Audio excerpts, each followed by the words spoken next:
All right, for preterism, this view reads Revelation as being primarily a description of events that were going to take place in the first century. So prophecy to the original audience, but in the past for us. And the reason they look at AD 70 is because in AD 70, the Romans conquered and destroyed Jerusalem and the temple. And that was seen as God's judgment on the Jews for rejecting his Messiah. And so they look and they read Revelation 1:1 that says that these things are soon to take place, in Revelation 22:20, where Jesus says, "Surely I am coming soon." And they say these things were going to happen within the lifespan of the people that were receiving the letter. In fact, in Matthew chapter 10, verse 23, Jesus tells the disciples that they will not go through all the towns of Israel before he comes back.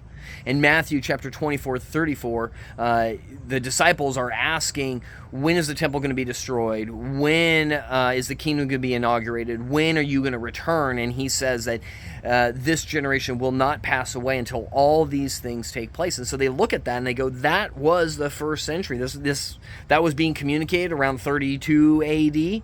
And so 70 AD makes sense. That generation was still alive when those things happened. And so the disparity between the cataclysmic events that are described in Revelation, in the different seals and bowls and trumpet judgments, and what happened in the first century, they would say that that's just, any disparity there is symbolic in nature, that it's apocryphal, or not apocryphal, is apocalyptic literature.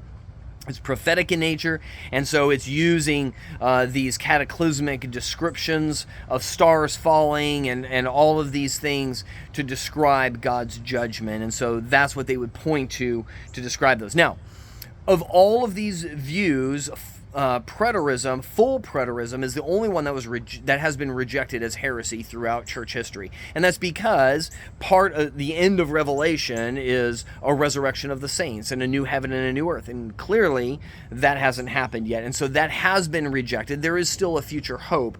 And that Orthodox Christianity believes in.